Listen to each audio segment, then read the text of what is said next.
New generation to carry Malaysia to higher level. Malaysia forms special team on US warship collision.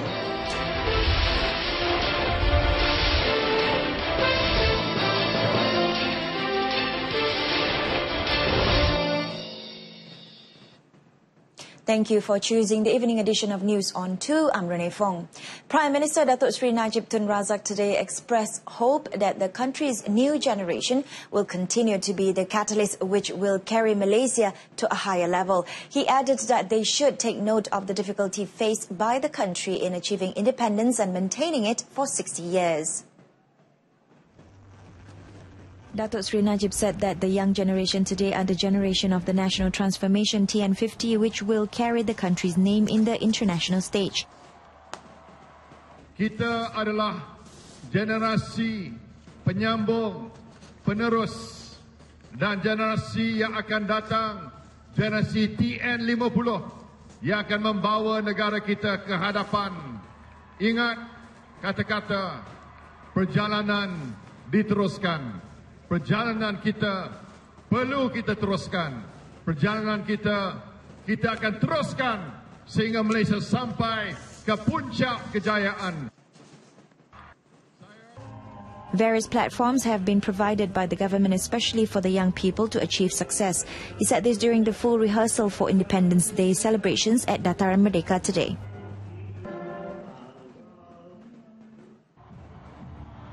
Earlier, Datuk Sri Najib arrived in Dataran Merdeka at around 8:15 a.m. together with Communications and Multimedia Minister Datuk Sri Dr. Saleh Said Kerwak and the Ministry Secretary General Datuk Sri Dr. Sharifah Zahra Said Ahmad. Almost 18,000 participants, which included schools and university students, joined in the rehearsal. The celebration themed Negaraku Sehati Sejiwa is special this year as it looks back at the first declaration of independence on August 31st, 1957 in Stadium Merdeka. During the rehearsal, Datuk Sri Najib also shouted out the word Merdeka 7 times as done by the first Prime Minister Tunku Abdul Rahman. Malaysia has formed a special team to investigate the collision of a US warship and a Liberian-flagged merchant vessel 7 nautical miles off the coast of Johor on August 21st. According to Transport Minister Datuk Sri Liao Tiong Lai, Malaysia is working with both the Singapore and the US governments to find out what exactly had transpired on that day. In fact, we have direct contact with the US agencies in this search and rescue mission, and more importantly, we are also embarked on this investigation on the cause of accident, as I've said just now, where we have a team to specially focus on this accident. On August 21st, the U.S. 7th Fleet reported that the USS John S. McCain, a guided missile destroyer, collided with the Alnic MC at 5:24 a.m. as the U.S. warship was making its way to Singapore for a routine visit. Following the collision, Malaysia dispatched ships and a helicopter to help in SAR operations for the missing sailors. The SAR was called off at 9:30 a.m. on Monday following the official statement by the commander of the U.S. 7th Fleet that all 10 bodies have been found. Datuk Sri Liao said this after opening the ASEAN Regional Training Centre for Vessel Traffic Services VTS at the Maritime Transport Training Institute in Port Klang. The people will continue to support the government and not be taken in by attempts taken by the opposition who are trying to create problems between the Johor Supreme Leadership and the central government.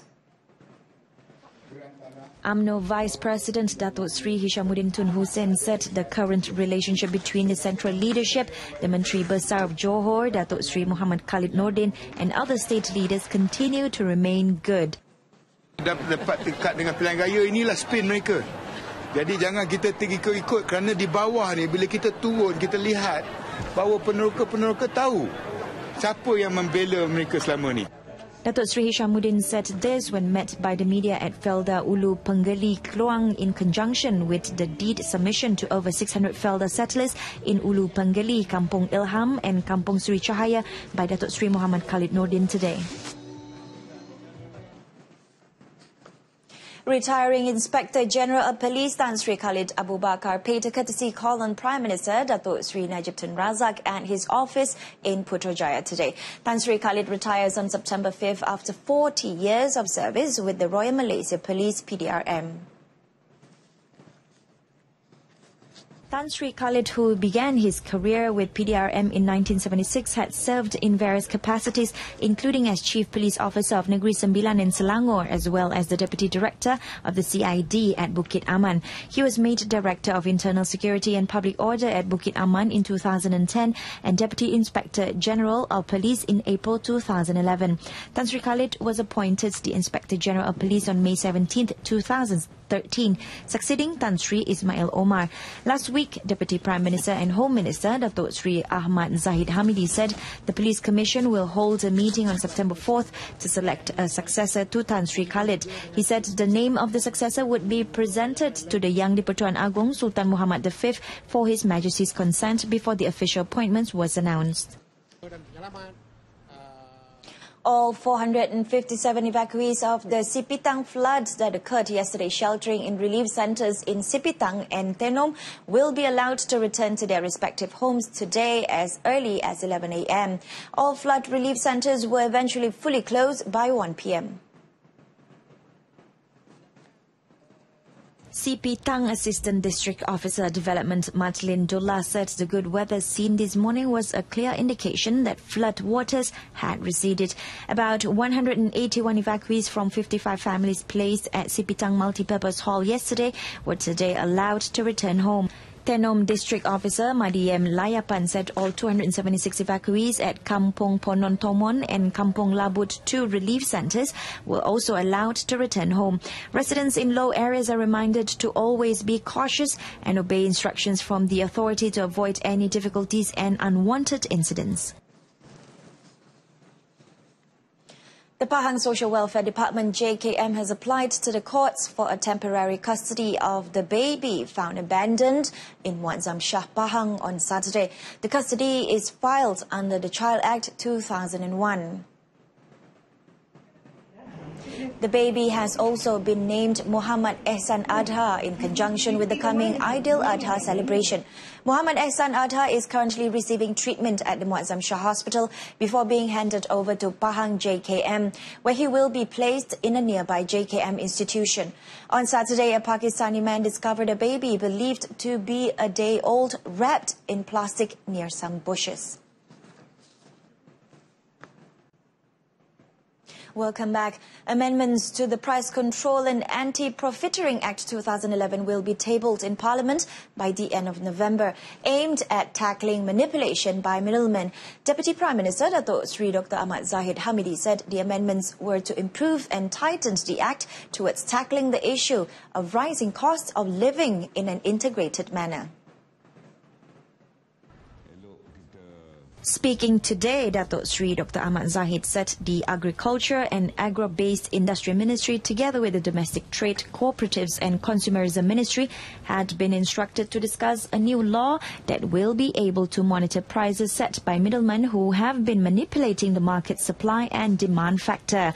Datuk Sri Dr. Ahmad Zahid, who also chairs the high-level committee tackling the rising cost of living, said the Act currently did not have provisions for price control involving middlemen or cartels. Kenapa undang-undang ni perlu atau pindaan yang lebih ketat terhadap perundangan soal pencatutan ini amat disegerakan? Kerana kita tahu bahawa ini masalah rakyat yang harus bukan hanya ditangani oleh kedua-dua kementerian, tetapi kita melihat ianya harus diselesaikan melalui tindakan-tindakan penguatkuasaan. Datuk Sri Dr. Ahmad Zahid, who is also the MP for Bagan Datuk, said the matter should be expedited because without strict legal enforcement, the people at large who were the victims of profiteering would blame the government for the matter.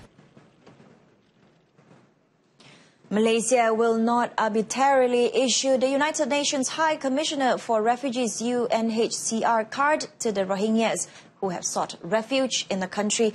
Deputy Prime Minister Datuk Sri Dr. Ahmad Zahid Hamidi said today this was to avoid Malaysia and its people from being overburdened with a flood of Rohingyas fleeing the ethnic clashes in Myanmar. Datuk Sri Dr. Ahmad Zahid, who is also Home Minister, said the decision to deny arbitrary granting of the refugee card to the Rohingyas had the cooperation of the United Nations High Commission for Refugees, UNHCR itself. Saya harap perkara ini ditangani oleh mereka dengan serius. Jangan ada double standard berlaku kerana perbezaan agama. Dan jangan menjadikan isu kemanusiaan ini sebagai isu agama dan isu politik.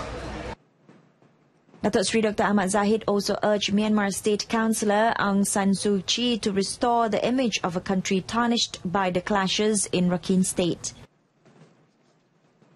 Moving on to sports, Malaysia continues to display an excellent performance at the 29th edition of the SEA Games, surpassing the target of 111 gold medals. The Games, which concludes tomorrow, also saw and running neck and neck to garner that second place spot on the medal tally.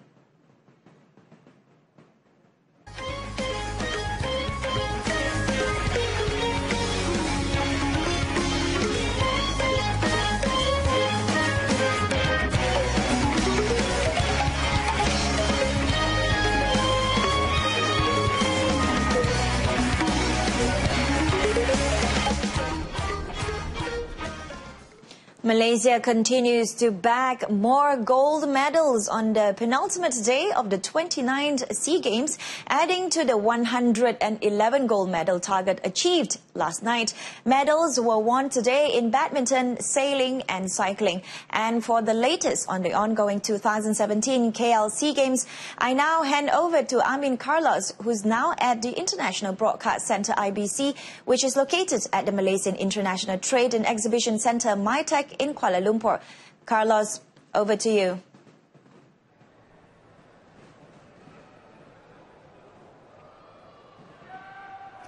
Thank you, Renee.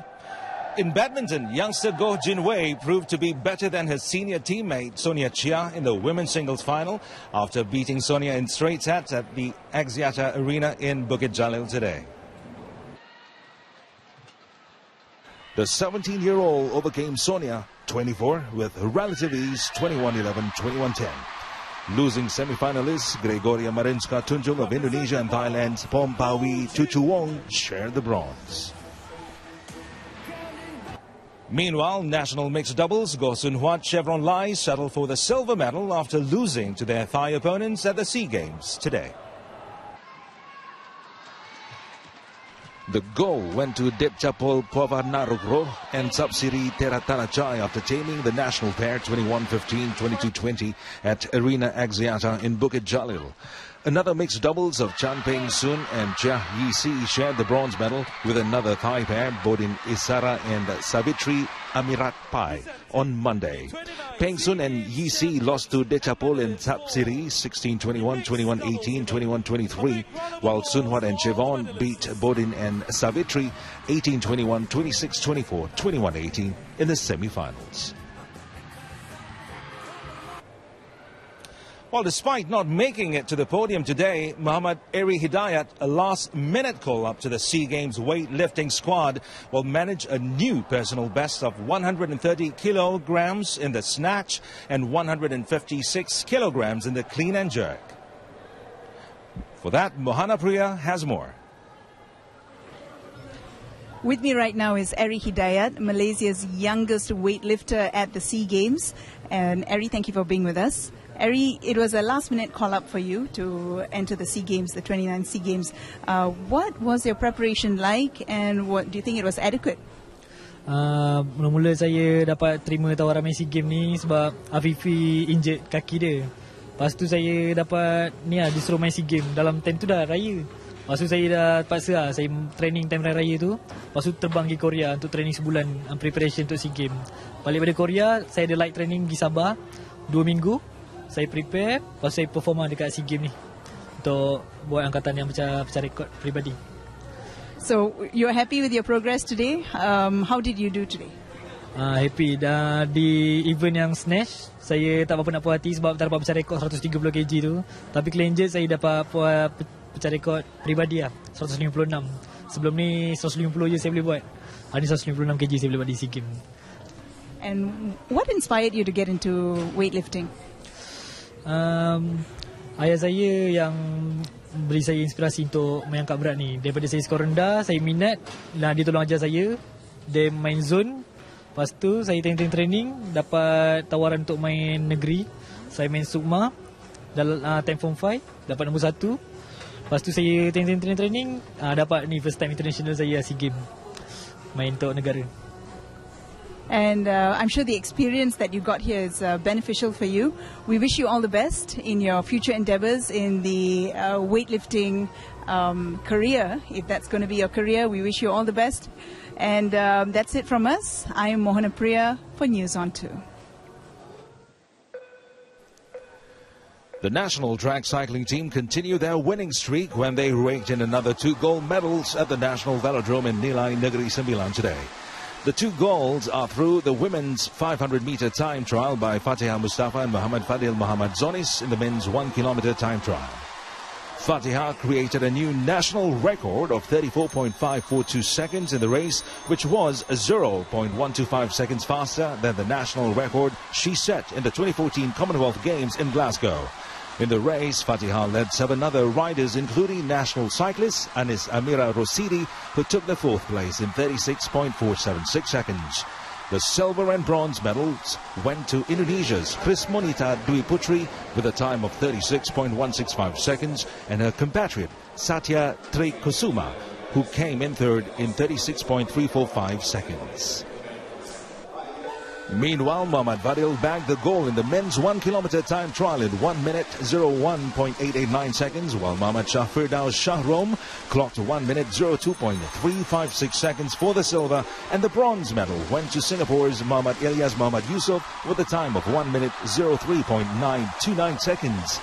The event's national record of 1 minute 01.658 seconds is still held by Muhammad Rizal Tisin, who set it at the 2009 World Cycling Championships in Poland. In less than an hour from now, the mother of all gold medals of the 2017 Kuala Lumpur SEA Games, or KL 2017, the football final between Malaysia and Thailand, will kick off. It is expected to be a thriller as defending champions Thailand take on host Malaysia, backed up by a vociferous home crowd. Malaysia are on a high, having progressed to the final with a 100% record, and will feel that the gold medal should be won to add to their most recent triumphs in 2009 and 2011. Malaysian head coach Dato' Ong Kim Swee has the experience in the regional games, having led the national team to the 2011 gold medal. Although the wins on the road to the final were somewhat unexpected given the lack of preparation time, the troubles with state FAs refusing to release their players, and many more, Kim Swee has a knack of getting the best out of his players. And one player who has really shown is Negeri Sembilan's N. Thanabalan, who has now become some sort of a national hero following his exploits during the tournament, and especially after hitting the winning goal for Malaysia in the semi-final against Indonesia. While Thanabalan has captured the imagination of Malaysian fans, it is teamwork which has really carried them into the final. Kim Swee will need that to happen once again, as Thailand are the undisputed kings of Southeast Asian football.